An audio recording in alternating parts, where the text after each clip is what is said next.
Welcome to the Deep Dive. Emerald City Hockey's Seattle Kraken podcast. RJ, the offseason is officially over. Training camp starts later this week for the Seattle Kraken. In fact, rookie camp starts today. So we got to try to, get this podcast out here pretty quick, this recording, because you have to take off soon to go and cover that. We're going to talk about all of our, training camp, rookie camp kind of questions that we want to see answered. Kind of try to make this like a training camp primer podcast for you all. Talk about those things in addition to hearing about your experience, RJ, as you went through, I guess I don't want to say like a training camp of your own, but you got to experience a little bit last week what it's going to be like for everybody this week as you yourself was coached on the ice by one Dave Hakstol. So super excited to hear all about that. I think that's going to be a lot of fun. Give us a little bit of insight into what the Kraken are going to go through this week, maybe. We'll see. I think we can kind of just get into things. Don't really have a cold open, just super excited about season 2, like officially being here, training camp finally getting here after the long off season. So RJ, last week, before we can get into all that, we do have to answer the burning question from last week because so many people did take time to give us their opinions. Last week, asked the question, who wins in a fight, 1,000 ducks or 1 kraken? You've had a week to think about it, RJ. What are you going with?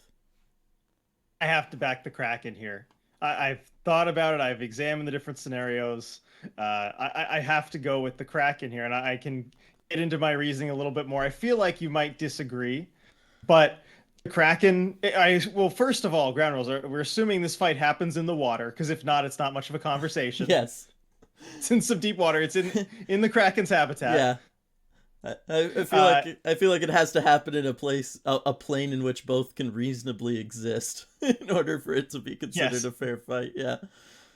All right, so we'll start there. I think the Kraken, basically, this is just going to be a feeding frenzy for the Kraken. I mean, we know a Kraken can take down, even ships and everything, right? Yeah.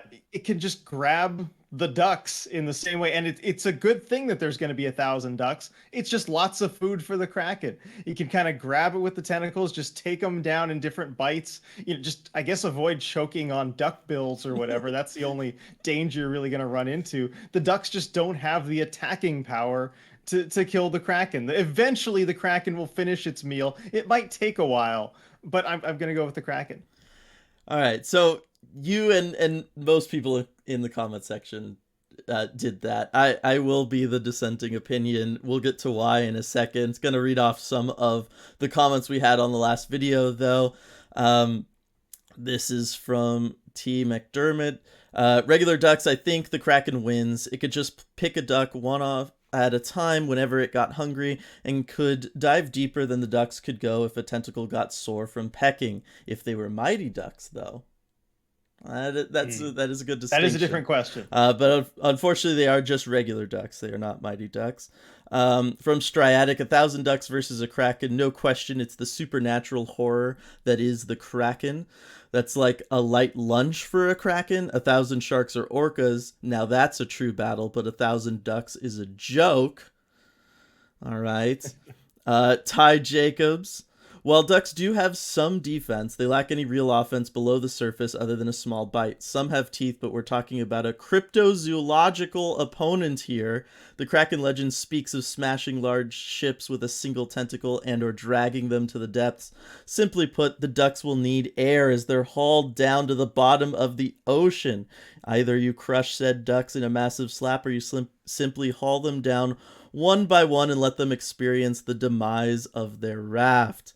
That's a good one right there. And then this one might actually be my favorite. Okay, RJ? Major risk in the Kraken fight against the 1,000 ducks. If the dog from Duck Hunt appears and laughs maddeningly every time a tentacle swings and misses a duck, that could be too much for any monster to handle. That's from Four Horsemen. I do have to agree. If the dog from Duck Hunt is there, and every time the Kraken takes a shot at a duck and it doesn't quite land, That would be way too much. The shame and everything, it would be far too much. Um, my response is probably the least sexy idea that anyone could ever have for something like this. And that is, I think at the end of the day, because it's 1,000 ducks, the Kraken at some point is just gonna get tired. And You're and going with the exhaustion. it's going to get exhausted, it's going to get dehydrated, and I think at some point, like if they're forced to fight until one side no longer exists, I think the Kraken might just die of exhaustion before it could get rid of 1,000 ducks. And my only thought process in that is, look, the ducks, yes, they don't totally have offense. They kind of have teeth, kind of don't. It's like if you Google it, you get both answers because they have like little things, kind of like a whale, to filter out like debris and stuff from their mouths, but they're not like totally hard and sharp like teeth. So, debatable about whether or not ducks have teeth and have any real offense there. But at the end of the day, if the ducks just kind of fly around and avoid getting grabbed, they'll just wear the thing out. Right? The larger the creature, generally, kind of the more, the metabolism is there. Kraken kind of needs to eat regularly. It can realistically only grab A one or good thing there's two. no food around. I know. Well, I'm just gonna say is like it can only reasonably grab one or two ducks at a time in each tentacle, right? Like, because it's got to curl around the duck at the end. Like, how else does it get it? Like, are the ducks gonna stick to the suction cups that it has? Like, I don't know if that's reasonable to presume. So, it's a terrible answer, I know, but I think at some point the Kraken would just get so tired from having to lift those heavy tentacles out of the water where they weigh more, and that at some point it's just not going to be consuming enough calories for what it's outputting, and it goes away. Okay. Well, okay. I will give you credit for maybe Sorry, arriving at the bud. one plausible way the Kraken. Yeah, that's right, Better Paul. I believe in you. I will give you credit for arriving at maybe the one plausible way that the Kraken could lose, I think, is exhaustion. Yeah, maybe if you're just slapping around. I have to go back to this dehydration. Please explain. Is it not surrounded by water? Well, what else is death by exhaustion if not just death by dehydration, right? I don't know how to respond to that, I guess. Have you ever heard of Um, someone dying of exhaustion and the cause of death really wasn't death by dehydration? I have to think about that one for a little bit. Let me I was answer your not question prepared for that. with a stronger question. No, yeah, I understand the Kraken is in water. How does it die of dehydration? I don't know. I'm just assuming that at some point the expenditure of energy is just too much. Maybe it drowns. Does it breathe? I guess. Okay. I don't know. All right. I think you're reaching a little bit here, but I will ask one more question because I'm curious. Yeah. Let's say that because the Ducks, if they have any chance of winning, you're going to have to coordinate, I think, right? Yeah. Yeah. So if you were coaching the Ducks, if you were Dallas Eakins, no, if you were coaching these Ducks, how would you go about it from a strategy perspective? What would you tell them to do? Just never be like too close to each other, right? Like I said, if it has to really try to single-handedly pick off 1,000 ducks, I legit think that's the only way they win, is just because the dragon dies at some point before it can finish them all. So you just don't stick together, spread out to the four corners of whatever battle arena this is taking place in, and yeah, just try to stay alive, try to conserve energy. All the ducks that are on the other side while the Kraken's down on one side, don't be moving, rest up, all that kind of stuff. Maybe all All right, spread out. who knows? Maybe I've got this whole metabolism thing wrong, and the 1,000 ducks would wear out way faster since they got to dodge all these tentacles.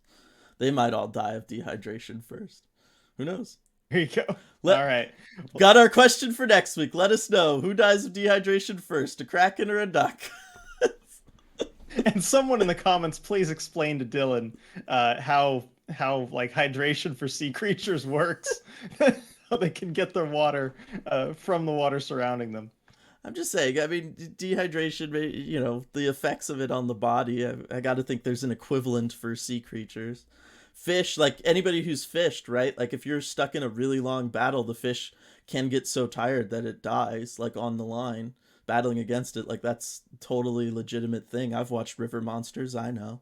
So it's dying of exhaustion. Obviously, there's some component of it there. Well, I don't know, but yes, please let me know. I would like to know this.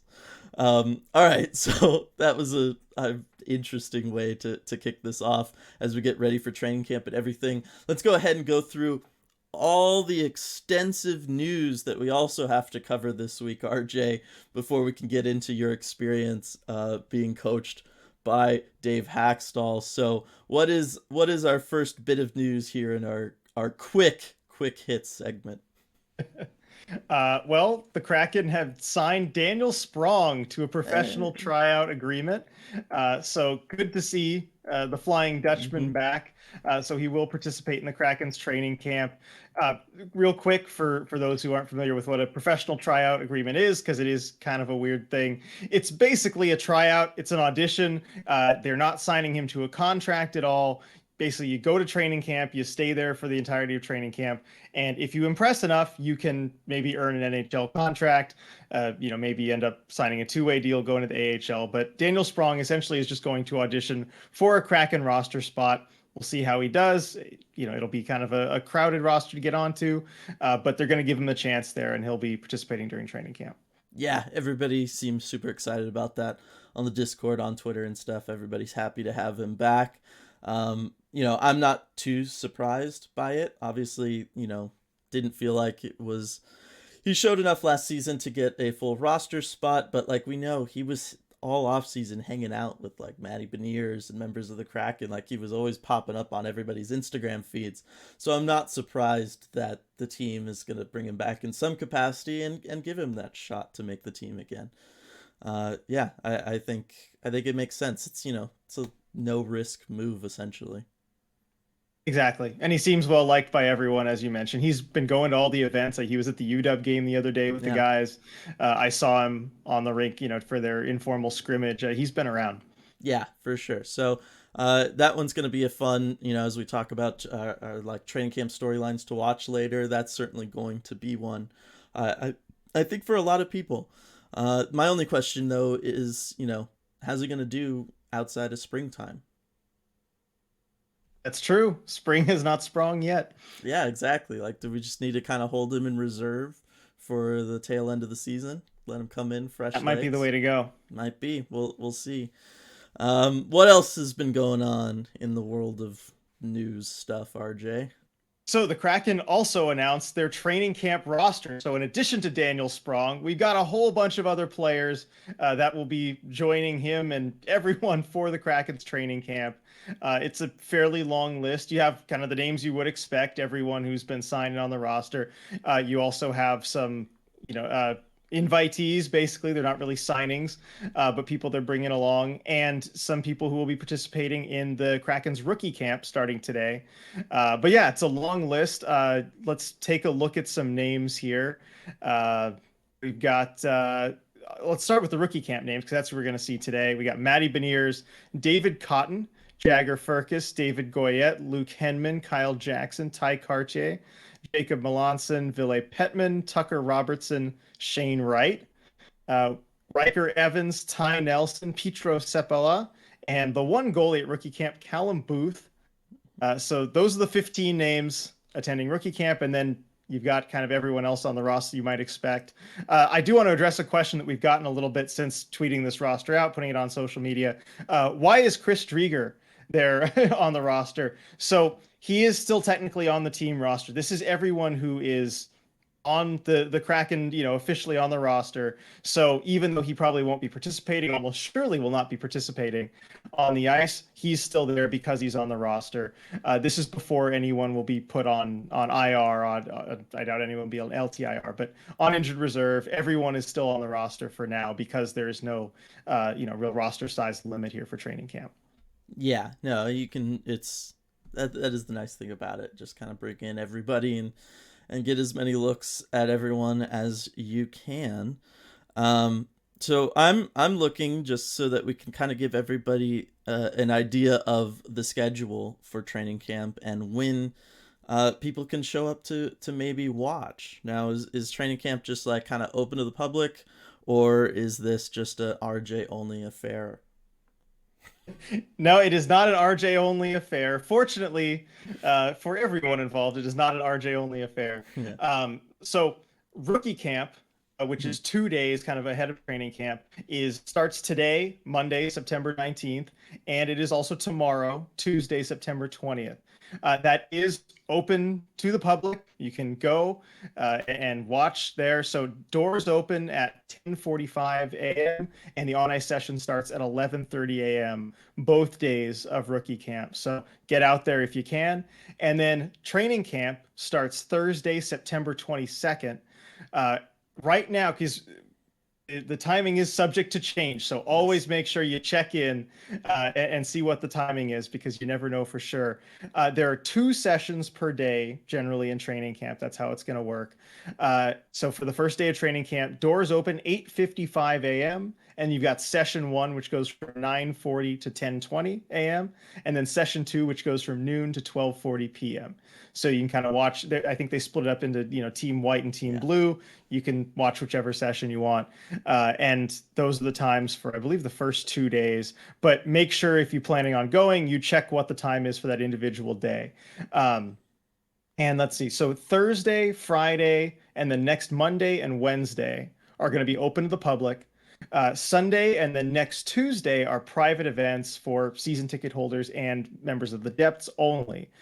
Training camp will go until October 7th, but the schedule from September 29th onward has yet to be announced. So I'm sure we'll get that announced soon, kind of toward the end of this week. Yeah, and then also for opening day of the like full training camp, not just rookie camp, on Thursday, September 22nd, they have announced that you'll be able to watch that via a live stream online. But any further details will be coming soon. So sorry I can't tell you where you'll be able to watch that. Just that you'll be able to watch it. I'll put a link in the description on YouTube for the training camp schedule page on the Kraken's website. It seems to be updated pretty frequently. Like it was updated for the changing in times for rookie camp and everything. So I'm assuming any additional details and then certainly the second half of camp schedule once that's announced will all be updated on that page. All right, RJ, and then there is actually one more piece of news that we've had from this last week because as is tradition on the Deep Dive podcast, news gets announced, basically within 24 hours of us releasing an episode often. It seems to happen. And this was, another one of those moments. Exactly. Like clockwork, it always seems to happen that way. But that's fine. It means we're recording the podcast. We're going to get some fun news to talk about, usually the next week. But it always means we have something. And this is some pretty big news, some really Mm-hmm. cool news, too. The Kraken have promoted Alex Mandrycky to assistant GM. Now, she was kind of the head of the analytics department and doing a lot of work in amateur scouting. And she gets this well-deserved promotion to assistant GM. Now, it doesn't sound like a whole lot is going to change as far as the day-to-day operations, and mostly because she already had such a big say in everything. She basically was already doing a lot of the work that an assistant GM will typically do. She was in charge of pretty much the whole analytics side for drafting and you see that in the Kraken's draft history too. They've drafted a lot of players that of analytics darlings, really good players like that. The Jagger Furcuses of the world. If you look at the analytics rankings for a lot of their drafts, they're usually in the top 5 over these past 2 years. And yeah, I mean, Ron Francis, it's clearly she's a name that Ron Francis trusts and listens to. I believe she was there in the organization before Ron Francis even was there. So I think she probably had a say in that hire as well. But again, well-deserved promotion. I think it just kind of fits what she was already doing. I don't think we'll see a whole lot of changes day to day. But congrats to Alex Mandrycky. It's great to see. Yeah, definitely well deserved. Um, yeah, it was a little bit surprising just because of the timing of it. Just you don't Mhm. often hear promotions like this for like an assistant GM, week out from training camp. Usually that's something you'll do earlier on in the off season, but it's totally well deserved, well earned, all that stuff. Excited for her and the opportunity that this will give, and just the kind of the expanded role and say that she'll have. Doesn't sound like she's going to take on anything new like you talked about. Just kind of like, going over what Ron Francis had to say about it all here. It just sounds like it's kind of expanding her duties, in all that stuff, including like amateur scouting and everything. Just giving a little bit more. But yeah, I mean, the Kraken have been crushing it in that department since the beginning, and she's a big part of that. So kind of well earned, well deserved, and just a little surprised it didn't happen sooner, if we're being honest, right? Exactly. Like, Yeah, I know. And that's kind of basically just covers the tone we're talking about. Like, well, yeah, she's promoted. I mean, like, it kind of should happen sooner. So yeah, that's all. seems like really natural. I was kind of surprised. So yeah, good for her, and happy for the Kraken as an organization, keeping these people around. You know what I mean? That have already helped them in their brief history so far, and provided a lot for the organization. You always want to see them taking care of their own, and this is certainly another example of that. So, good stuff. All right, so now we can transition into the training camp stuff. RJ, here. But I think we should hear about your experience working with Dave Hakstol. Like I said, give us, on this training camp primer episode, give us a primer of what it's going to be like for these Kraken players. What is it like to step out there on the ice with Coach Dave Hakstol? And I don't know if he screamed at you, yelled at you, berated you, belittled you in front of everybody. I don't know what his coaching style is like, and that's why we need to hear it from you. All right. So yes, I did get to step out on the ice and be coached by Dave Hakstol the other day. I'm sorry to disappoint. I don't think any of that stuff you were talking about may have happened. What? I'm shocked. I know, right? But yeah, I will tell you all about it. So first of all, why was I there? What was Yes. going on that I was on the ice with Dave Hakstol? Excuse me. So it was the first ever Seattle Kraken Media Clinic. This is kind of an event that Kraken PR set up for us, a nice little team building event before the season started. Really, really fun event. I think it was great that they decided to do this. Perfect, like getting everyone back together and hanging out before the season's about to start. And so we were sent an email telling us about this media clinic. We were told that there would be a skills coach there, and they would lead us in about 20 minutes or so of drills, and then we could skate around for a bit. Also, the email added there would be a goalie to shoot on, so that, of course, sounded fun. And of course, as someone who just can't get enough of playing hockey, I always want to be on the ice. I signed up right away, and I was really looking forward to it. And I knew there'd be a good turnout too, because, I mean, who wouldn't want to do this? So first fun surprise of the day, and we got a few of them, but first fun surprise of the day, as I'm there with my hockey bag getting ready, Darren Brown from Sound of Hockey walks in with a bag of goalie gear. And at that point, I know it's going to be a good day, because yes, Darren was the goalie. We got to have a few, Emerald City Hockey versus Sound of Hockey, shots and breakaway challenges. So that just set the tone for a really fun day. And of course, we had a lot of great media people there. Darren was there. John Barr, also from Sound of Hockey, was there. Bob Condor was there on the ice, writer for the Kraken, and he was pretty good. Piper Shaw was there. Tim Booth was there. Charles from Circling Seattle Sports was there. I was excited to finally get my friend Charles out on the ice. I got him a stick for his birthday. He finally got to use it. I taught him how to tape it up and everything.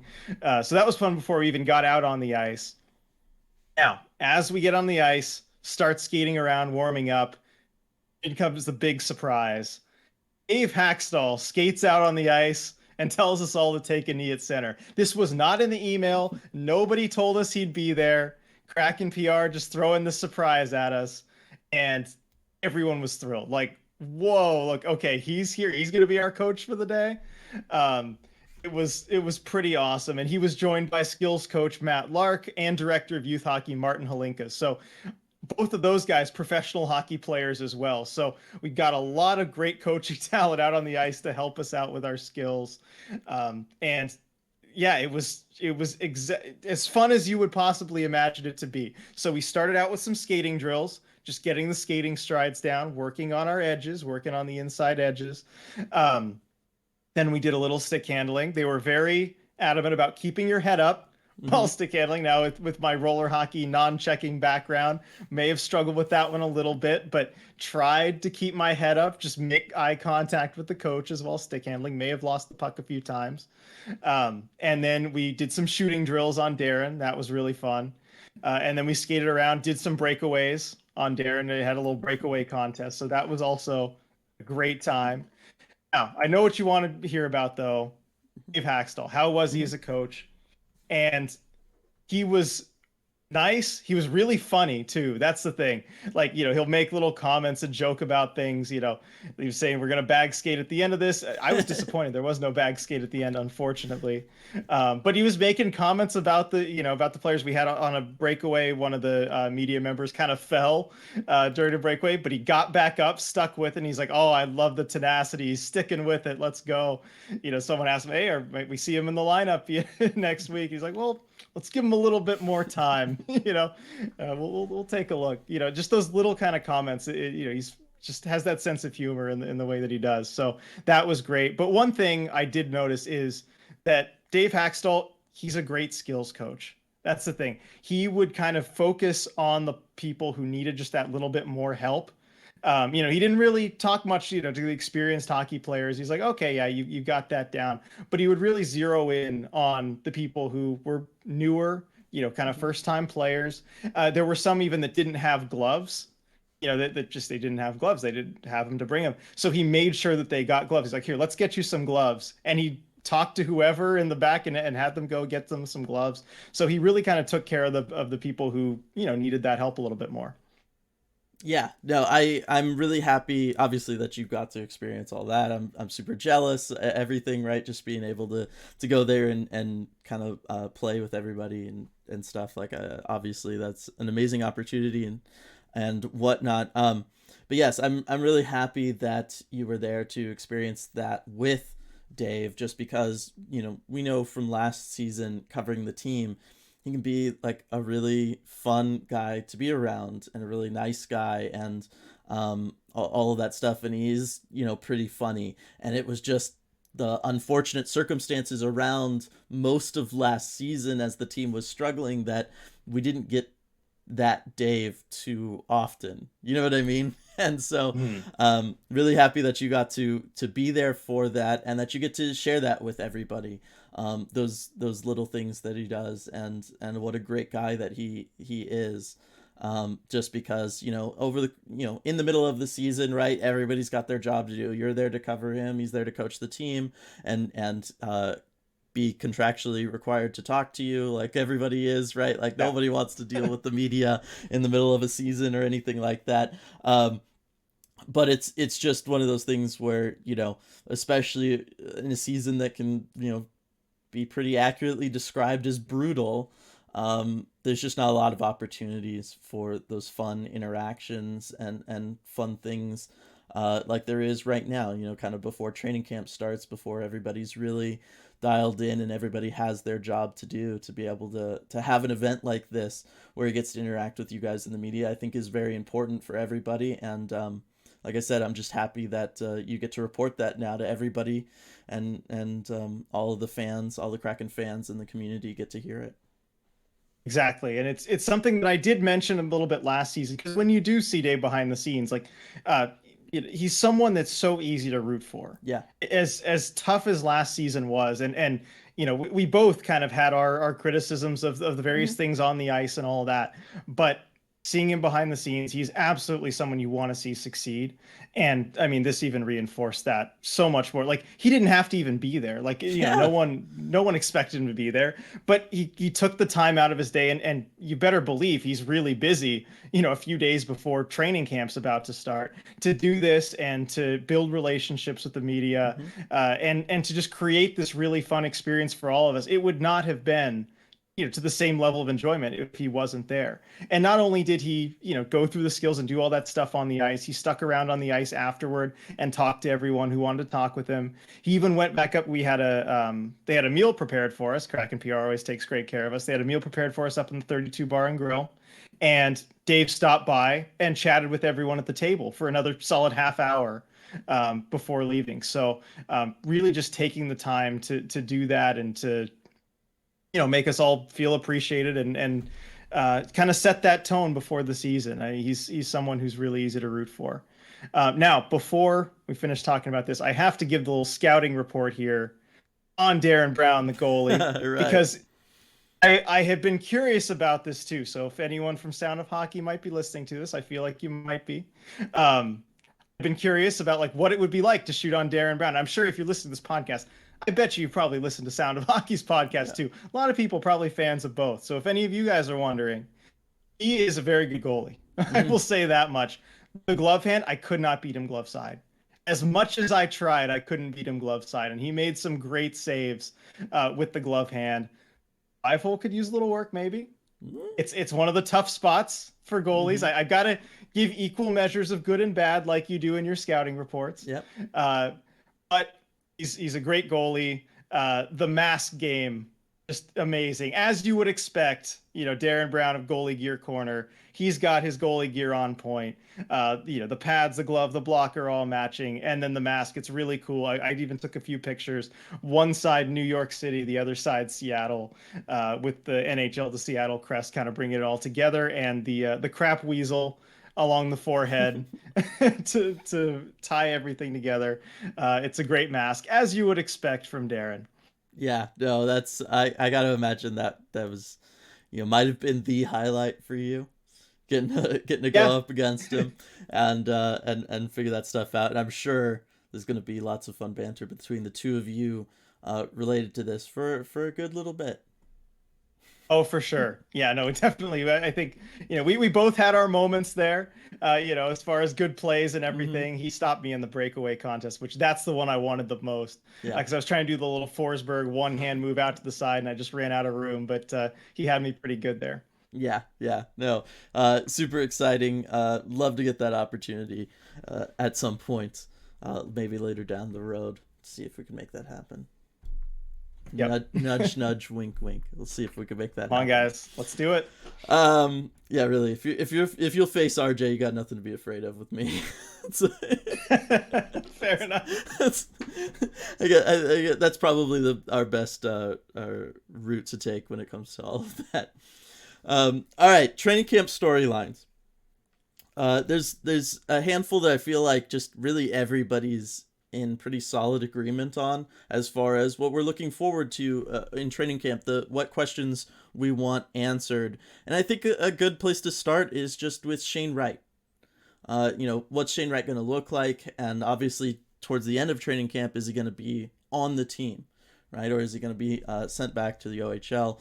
I'm really looking forward to this one, especially after the development camp that happened over the summer, because I think both you and I kind of walked away from that going like, okay, he didn't have the best development camp. It was obvious that he was, one of the top players there. He was always involved in plays, all of that kind of stuff. But I mentioned it at the time that it felt like he was trying a little bit too hard.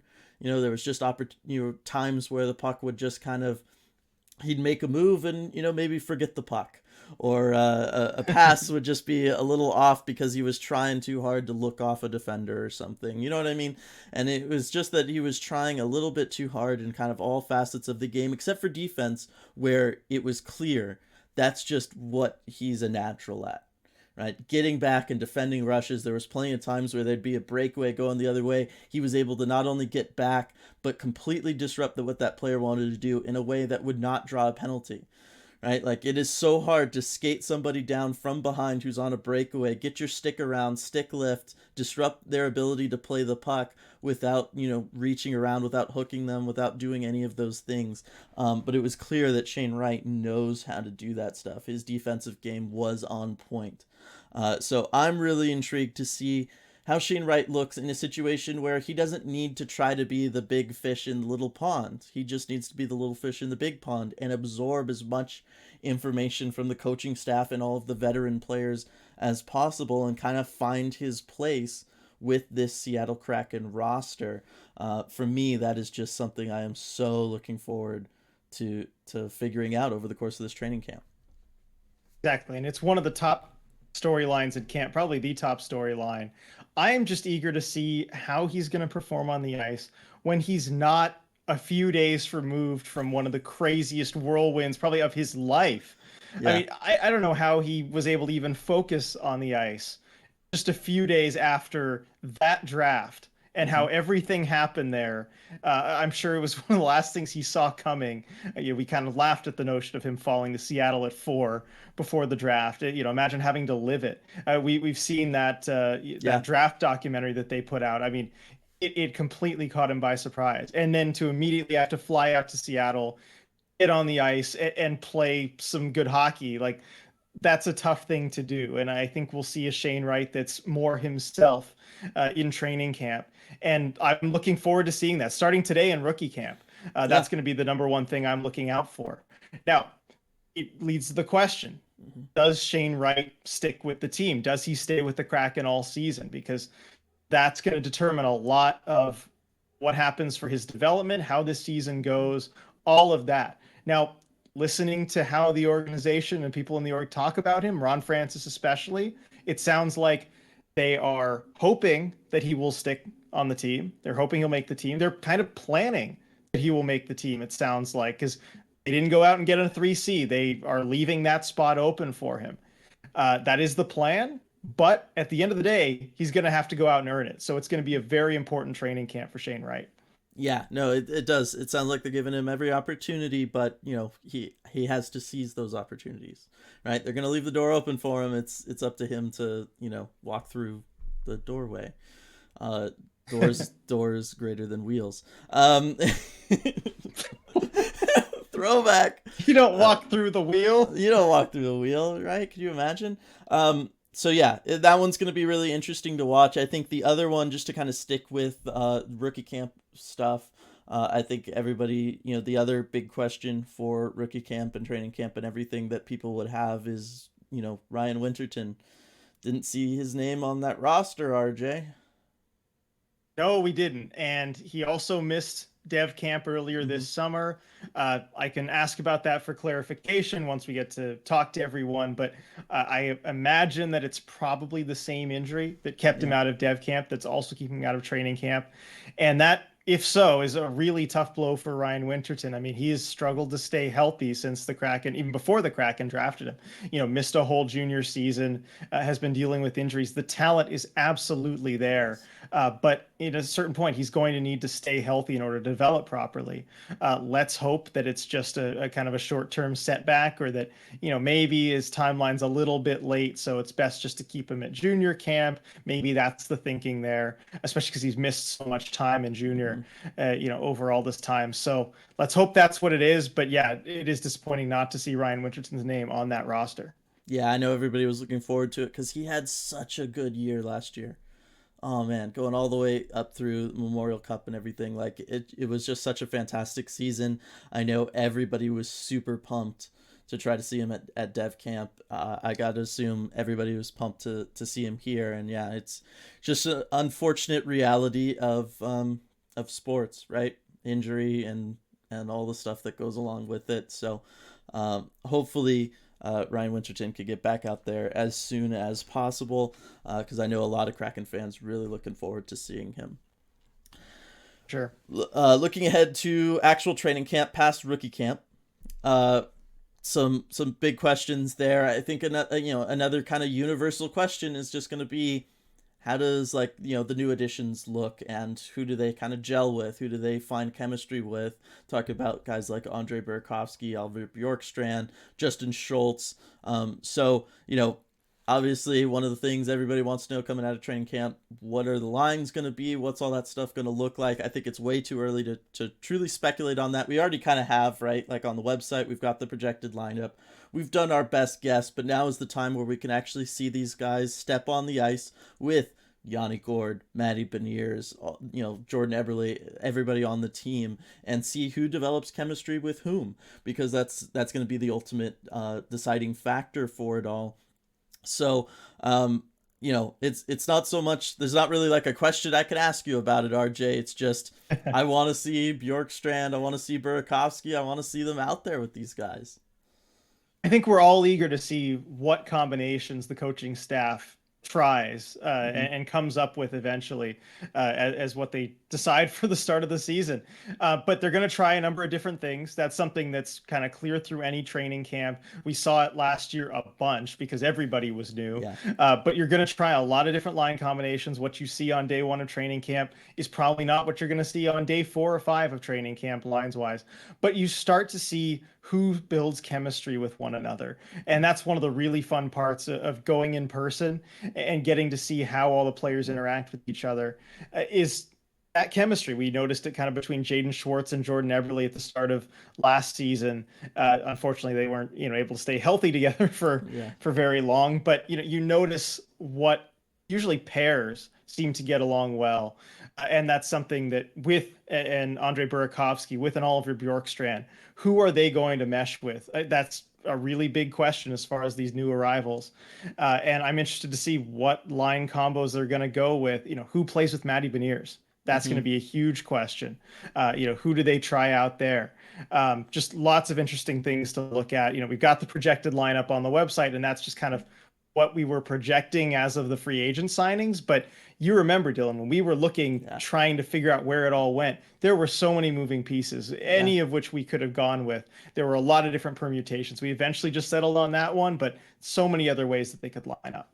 For sure. It's going to just have to be one that everybody's just going to have to tune in to the Emerald City Hockey Twitter at Emerald City HKY for your updates as camp goes on. And of course, come back weekly for these deep dives where we'll talk about it and break it down as camp goes on. But yeah, I mean, I wasn't trying to like just make this whole like question segment a plug for us, but bottom line is, I'm gonna be like most Kraken fans, right? I'm not there for training camp, so I'm gonna be waiting and reading everybody's tweets about it just to try to absorb as much of that information as possible. Tuning in to the live stream on Thursday, trying to see what I could see day one. Probably not gonna get all the lines figured out day one, but looking forward to it. And yeah, if you are able to, everybody go check it out in person if you're able to, and get to see it for yourself, and then let us know on the Discord, just to add another plug in.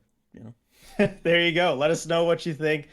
Would highly, highly recommend if you can make it out to any of the days of training camp. It is a fantastic experience to get to see these players Mm-hmm. up close and in person, working on the skills that they're going to be building all season. And if you can't make it, I will be there every single day of training camp. Every minute, I will have you covered completely. Just follow the Emerald City Hockey Twitter, and I'll be doing live updates from Kraken Community Iceplex. Yep. And then yeah, I touched on it a little bit there when we were talking about like general lineup stuff. Justin Schultz, I'm really intrigued to see how the defensive pairings shape out. You know what I mean? Like, because obviously we kind of finished the season with pairings, kind of, you know what I mean, and generally you'll see that stuff carry over season to season, but I don't know how set everything really was last year. And then obviously, it's I guess it's just a weird situation because you have the right side fairly set. It's just going to be who's going to pair with whom on the left. You know what I mean? I feel like that's kind of odd that you'd have just one side of your D kind of figured out as far as who's going to be first, second, and third pairing, and then you just gotta find matches for them. Right, and you do have a few more lefties than righties, and so are you going with maybe like a Jamie Alexiak playing the right side? Lots of different ways you could line this up, and I Mm-hmm. think at the end of last season, yes, you did have your pairs that seemed pretty solid and constant, but I think a lot of that too is not wanting to try a new D pair on the fly like that late in a season when things have already been kind of suspect. The Kraken were one of the worst teams in the league last season Yeah. from that perspective, and you don't want to necessarily change things up too much because you just don't have the time at that point in the season to work on it. But now you do. Now you can really move things around, shuffle the D pairs, play with different possibilities, and I think the coaching staff's probably going to want to take advantage of that. Yeah, so I think, for me personally, that's something I'm really, really looking forward to seeing shake out training camp wise. Not sure I'd call them training camp battles per se, but it is that, right? Everybody is competing for playing time in that regard. What else? What are some of the storylines you're looking forward to, RJ? Enough of me. I'm interested in seeing what the goaltending situation is behind Mhm. Philip Grubauer, because we know that Grubauer is going to be the Kraken starter. I mean, that is locked in, Yeah. and he's probably going to have to play a lot of games given that Chris Drieger will miss the majority of the season with the torn ACL he suffered at the World Championships, unfortunately. But we do have 5 goalies in training camp. It's a lot of different names, and Martin Jones is probably the presumed backup, and that would certainly make sense. Yeah. But you've also got some pretty good goalies behind him too. Not necessarily saying that one of them's going to come up and steal the job in camp here, but we saw Joey Daccord last season. We know the organization thinks highly of him. He had a great season in Charlotte last year, and you got to think he's going to try and earn that backup job Mhm. because at this point in his career, that's what you're really trying to do. I think you look at it, he's what is he, 25? Yeah, I was literally just gonna do the same thing, look it up. Um, 26. yeah. So I mean that is the time. That's kind of put up or shut up time Yep. as a goalie. I mean you should earn an NHL spot or not by then, and he's going to be trying really hard to earn that backup job. I mean he's been in the organization for a year longer than Martin Jones. They kind of know a little bit more what they Hmm. have, and he's going to go all out to try and earn it. So I think you can't discount him. And then Manus Hellberg. Hellberg, I think he's kind of an underrated goalie. He's Yeah. very big. I like the kind of 6'5" frame and everything. Had his great career in Europe. Has played just a few NHL games here and there. Likely a pretty long shot there. Probably going to be in Coachella Valley, but I don't think you can fully write him off just yet. Hmm. So I'm interested to see how everything shakes out in net because you have just a lot of question marks beyond Philip Grubauer, and it's going to be very important that you get someone in there who can start 20 to 30 games. Yeah, I mean, I guess the one thing we can say for sure is that Coachella Valley's gonna have a heck of a goaltending tandem. Oh, for sure. Whoever ends up, Absolutely. odd man out or odd men out, it's gonna be pretty sweet for the Firebirds in net. But yeah, I mean, it is a tough one. This is totally the time for somebody in Joey Decord's situation. Obviously, played fantastic last year in the AHL. You know, usually that would be enough to earn the backup gig of the following season. Obviously, it's just a weird situation with it being an expansion team. So you had, a Drieger with a Grubauer and everything. Like that was just how things shook out last season. Obviously, you get the opportunity this year. Can see that the Kraken, maybe not totally happy with his play or performance when he was up with the Kraken last season. But again, we talked about like almost all of those starts had weird circumstances surrounding them. They were not like ideal situations to try to build someone's confidence at the NHL level or ease them into anything, right? Like it's like, hey, basically stay up for 24 hours and then go play a hockey game after you've been traveling cross country and all that kind of stuff, right? Like there were lots of situations like that where it's easy to excuse maybe the performance. Now, at the end of the day, this is sports. It is a performance, driven thing. That's just the way it is, right? Like, for players, for coaches, right? With Dave Hakstol going back to earlier, right? Like, he's a fantastic guy. We all love him. At some point, though, you have to talk about the realities of the situations. It is very much driven by what how you perform, how the team performs, how you perform personally if you're a player. That is just what sports is. It can be a very cruel and unforgiving landscape in that regard. I know when I was trying to break in, the big thing everybody said was, look, you haven't worked in this business until you've been fired. Like that's just one of those things because it happens for everybody. No matter how great you are, you're fired at some point. Wayne Gretzky fired, right? You know what I mean? At some point, like that, it just happens. Um, Coaching wise anyway, and so it is just one of those things. So but yes, I'm looking forward to it. I really want Joey to succeed. It just it's yeah, it's just gonna take a good performance here from training camp, and we'll see. And let's say Decord does really well, how does that shake out for Martin Jones then?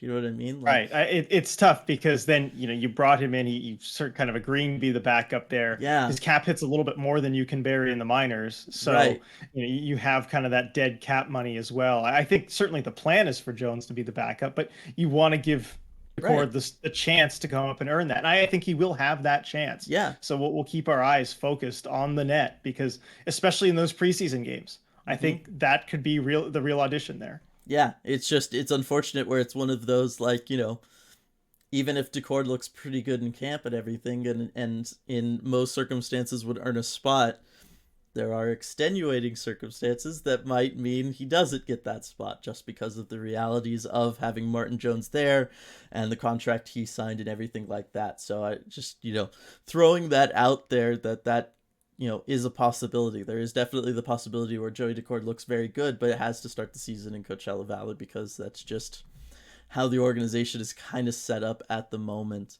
unfortunately. So yes, definitely looking forward to all that, the goaltending battle. I think that's a fantastic one. I think the other thing that everybody is, kind of waiting for, and it's something we've talked about a lot through this off season, a lot, and that's, what's the leadership structure going to look like coming out of training camp? Are they going to name a captain? Who is going to be named captain? I think that's something, and that's not something we're going to get early on. I would assume. Usually, that's something that'll come towards the tail end of training camp. But I think that's certainly something a lot of Kraken fans are waiting for. For sure. And we've seen so much debate over this too, as far as, Yeah. if there's a captain, who should be named the captain? Mm-hmm. Because there's not just really one contender. It's not obvious. There are several Yeah. contenders and different ways that they could go. I know you've talked about thinking that maybe it might be Matty Beniers' time, even Yeah. this early. Yanni Gord's certainly a fan favorite to be Mm-hmm. captain. I think Jordan Eberle is kind of an underrated pick as far as his chances of being named captain. I've even heard Adam Larson out there. I was You would gonna like that, say, I know. let's go, Big Cat. I got his deep V Hey, there it is. workout Yeah, you shirt got the there. deep V there. So yeah, you have to wear that. I think every day if he gets named captain, just have to wear Oh it yeah, every single day of the season. for sure. Um, and just like with a marker, put a little C on it or Yes. something. There you go. But yeah, there's so many options they could go with. I believe Mark Giordano was named. It was like October 10th or Yeah, it something. It was was really it was close. pretty late, right before the start of the season. So it's not something we'll find out right away, but I think we're going to see a lot of speculation, especially at these open training camp sessions, maybe Yeah. from fans looking at, oh, look, Yanni's coaching up this younger player. He's kind of giving some pointers here, or oh, Matty Beniers, he's looking like a leader. He's taking a lot of Mm-hmm. the media scrums, things like that. I think people are going to really try and read between the lines here and try and figure out, okay, who's winning the captain battle. It's going to be something fun to watch. It's definitely going to be fun to speculate on it, and yes, read way too much into everything that happens because that's just naturally what we all want to do. Ultimately, it's just going to be whoever in the locker room, away from what anybody can see, does. Right? Like that's what's going to decide it all. Is just the players who they feel they want to go to battle with and be their leader in that regard. So it's gonna be interesting. We'll try and we'll speculate because that's what we do, right? It's fun, but it'll be interesting to see if what we see ends up lining up with what the players see and decide on themselves. I do think let's try to do this real quick, RJ. Yep. Like betting favorites. Like kind of Betting favorites. how would you rank them? Kind of like, you know what I mean? If you had to put out a future sheet, who do you think's the favorites? Who do you think's maybe pulling up the rear, something like that? Okay. I think Yanni Gord probably be the betting favorite at this point. Hmm. There's just kind of the most buzz around his name. I think Jordan Eberle should really be in that conversation. I don't hear as many people Hmm. talking about him. I think the odds might be a little bit longer because you're not going to have people kind of put as much money on Yes. that. So I think it might be one of those. It's kind of Yeah. driven by where the fans are. I think Matty Beniers would probably have the second best odds. Hmm. Um, because again, the name we know, it feels like we know he's going to be the captain of this team Yeah. at some point in his career. But is it now? We'll see. Adam Larson, I think, would still be a pretty long shot. What do you think? Yeah, I was gonna say I think Larson probably has the worst odds, and I feel like that's in part because maybe he wouldn't really want it. I don't know. Like obviously that's like some intense speculation there, but it felt like from everybody last year that it was yeah, he had the A or whatever, but it just felt like from the outside looking in there wasn't he wasn't doing a lot. But then you get to the all the exit interviews and everybody's like, no, he's like this really solid, quiet leader kind of guy where he like steps up when somebody needs it or whatever, and he takes care of them, or he'll show them whatever in a practice. But he tended to do it all away from the eyes of the media and fans. You know what I mean? Like it just kind of seems like that's more his style. So I don't know if then being captain would be the thing, so to speak, for him. So I would probably put Larson at the tail end of it all. I do think that I agree with you. I think Yanni Gord's got to be the favorite, just by far and away the most speculation that we've heard. Um, I have kind of come around. I still think like it wouldn't be bad if Matty was named captain. I don't think it would be a problem. I don't think it's too soon. I think he could handle it. I still firmly stand by all the arguments I made over the course of the offseason, but I've kind of come around to the idea of if they truly think it's going to be Matty's team and they don't want to have to like they want Matty to be captain sooner rather than later, but they don't want to have to necessarily strip the captaincy from somebody. Then they might just roll through this season without a captain and just go with having a bunch of alternates and whatnot. And I still think that's a legit possibility for this team anyway. Like let's say Everly and Gord both look really good, just go like that, right? Like there isn't you don't have to have a captain. It's not like it's a rule. You know what I mean? Um, No, you don't. I mean, the Golden Knights, went a while before naming a captain, yeah. and on ice they were pretty successful, and the room gelled pretty well. So, um, certainly something that's on the table. Thinking about it, I might actually give that the second best odds behind Yanni Gord. Right, that's kind of what I'm feeling because another name in there is Schultz, right? Like, Really? I think yeah, so. yeah, I think so. Just because he's a veteran player, he's been through a lot, been through lots of different experiences and everything. Like, or not Schultz, Schwartz, excuse me. Okay, I was gonna Yeah, say because I like I mean Justin Schultz. Schultz. Do you? Look, Schultz is a veteran player and he's been through a lot of different experiences, playoff runs, all that kind of stuff. But Schwartz is who I meant, not Schultz. Sorry. Okay. Yes, that's on me. I think Schwartz is another name in there, but it's one of those like when looking at it, I don't know that any one particular person totally stands out like beyond a Matty Beniers or maybe a Yanni Gord. It's more of like a collective leadership group. And so I could just see the team deciding to move forward with that and not, especially after the season they had last year, you're still only 1 year of playing together as a group and everybody being involved with each other. It's entirely possible that the players inside the locker room who are ultimately going to have to decide this and the leadership group, it's possible they all just agree, hey, let's just all share this load together and we'll go with it like that. Yeah, and they did that kind of in the last quarter of last season after the trade deadline, and Giordano was gone, and I felt like the effort, the compete was still there. That's something that Yeah. we talked about is the team never quit. In some ways, they looked a lot better. Yeah. Not saying like Gio being gone had anything to necessarily do with that, but the leadership didn't struggle. It No. seemed like they were fine from a leadership perspective.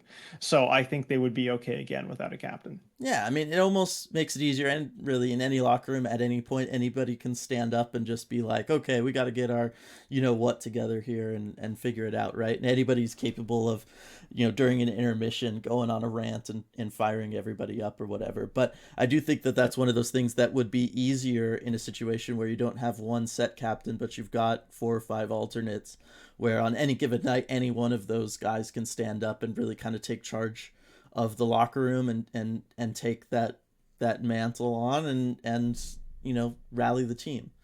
Like I think that that's something that this group, coming off of a season in which they were the expansion team and dealing with all of that, and now this year where you're working in more new additions in the free agents, you've got one of your top players being brand new to the NHL, all that kind of stuff. Like I could just see that maybe being the best option for them at the end of the day, is just to not have anybody have to take on that sole focus and role of dealing with the media and dealing with the officials and dealing with all of those things that the captain has to deal with, but just them kind of sharing it, so that if at any given point there is someone there who will be ready and fresh for it. You know what I mean?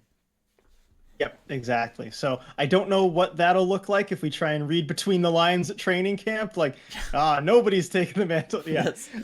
but Yeah, you don't want to create the storyline of, wow, nobody's really stepping up and looking like a leader here. This is a problem or whatever. But yeah, I think it would look like a lot of people are. yes, exactly. And I just want to and that's partly why I'm bringing it up now, is so that if that comes out and that's the end result, is that there is no captain named, that it doesn't like take us by surprise, and that it doesn't mean that nobody stepped up and nobody felt comfortable giving it to anybody. I think there's a lot of very reasonable and in some cases better reasons for that, particularly with this group and everything that they've gone through and what this season is going to look like for them as they try to rebound from a season where the expectations really, really weren't there and they had to deal with all of that stuff. I do think that kind of a group leadership capacity might be the better option moving forward anyway. So I definitely do not think it would be a bad thing if that's what happens. And I don't think that we should freak out or read anything into it if that becomes the eventual thing. And look, they can name a captain at any point during the season. It's not like you have to do it in training camp. They could decide, hey, you know what? We've got 2 or 3 guys that we all feel pretty comfortable with. Let's get into the season and we can look at it at the trade deadline or at the All-Star break. You know what I mean? And we can all regroup and see how the season's going there. And maybe during the course of that time, one person, it feels like, more so than everybody else, is the person rallying us when we're down and keeping us going and defending those tight leads and all that kind of stuff. And they get named captain as the season goes on. I don't think there's anything wrong with that. Just because it's not the traditional way of handling it doesn't mean it's a bad thing. Exactly. There's many, many ways to do leadership, and I think the Kraken just need to explore what's going to be best for them. Yeah. So looking forward to that, and we'll see how training camp looks for that. Yeah, I mean, those are, I feel like, the big training camp questions everybody's got, right? And again, it's hard because it's not like we can like give answers to any of them. We got to wait and see. Yeah, well, that's the fun. Every It week we is. get to kind of report and see how all these storylines are going, what answers or bits of answers that we have for that given week. Yeah, exactly. So I think we'll go ahead and end the pod now. Let you go and get ready and head off to rookie camp. I know that starts here soon-ish. So excited for that. And then yes, everybody, like we said before, check out the training camp if you can, if you're able to, get down there to KCI and go see it.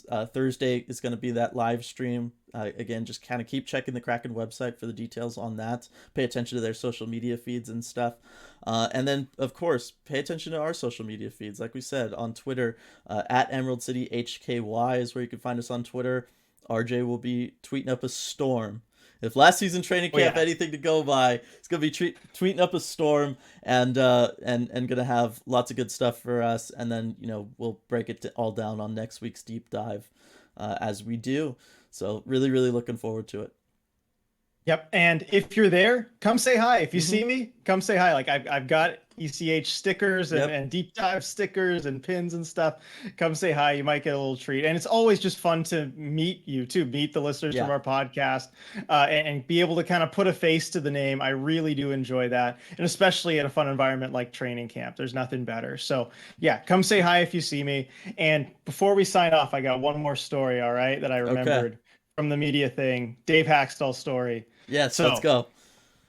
He definitely stuck to the coaching for pretty much the whole time, but he did give us one little taste of his hockey skill, all right? So Uh-huh. we were lining up for a shooting drill, right? And we were kind of coming around the face-off circle, and you come around and you take a shot, basically like a horseshoe drill for those Yeah. who know that. But anyway, he decided to demonstrate, and he grabbed the puck, came around, walked in on Darren, and just ripped a laser that beat Darren high glove side. Nobody else beat Darren glove side that day, and just right by him. Darren had no chance. Hardest shot of the day. We all just kind of, our jaws dropped, like, whoa, okay. And there was no effort to it either. Like, he didn't Yeah. really wind up or anything. Just incredible what, what these guys who've been in Mm-hmm. hockey for their whole lives can do as far as shooting the puck. That was the only shot of the day. Just kept it 1 for 1 right under the Yep. bar. So yeah, he's got some game. Yep. Darren's welcome to the NHL moment. Absolutely. Just, Yeah. You'll remember that one. yeah, I was gonna say, you know what? That gives me a quick idea, RJ. Right before we finish this last thing, what's like one thing you would suggest to someone to kind of pay attention to during training camp? Because for me, it might be Jared McCann's wrister. Like, just watch how Oh, fast and how yes. hard. Like, he's gonna miss the net at some point. They all do, and it's gonna smack the glass, everybody, and it's going to be the loudest sound you're going to hear, uh, all at any point during training camp. Just watch how easy it is. Just this motion, this flick of the wrist, and how fast that puck launches off of his stick blade. It's incredible. Yeah, the quick release is amazing. And that's a great part about training camp is getting to see each player's individual skills Hmm. and see them up close. Because you just, especially if you've ever been on the ice, where you just wouldn't believe what these Yeah. guys can do, compared to just the average human. It's incredible. I'm trying to think of, of a skill dimension here because there's so many that these players have.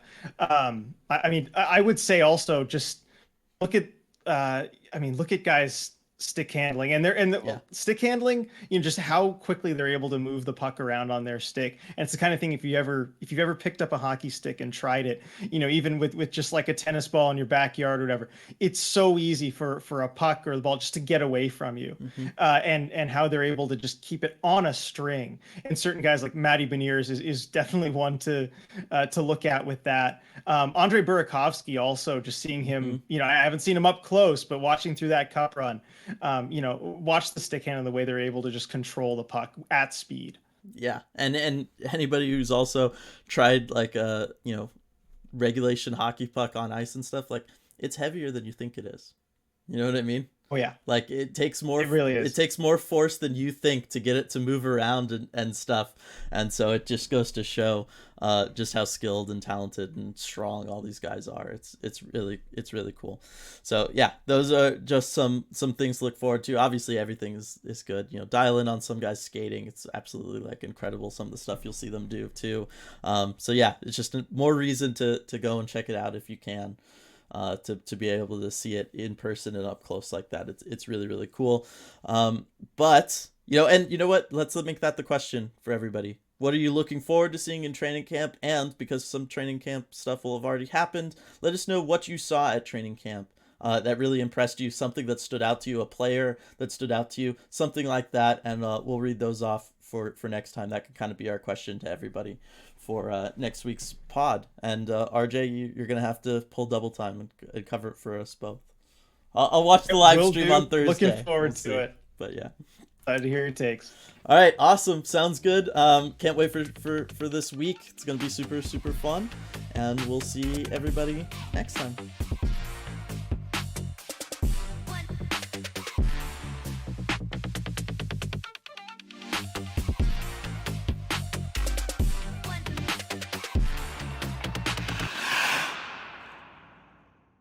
Really, that begins the new question. What does the Kraken drink? Seawater? The salt would make it dehydrate faster. Dylan, just unaware of how fish and sea creatures, what do they all drink? Do they drink the salt water? How are any of them alive?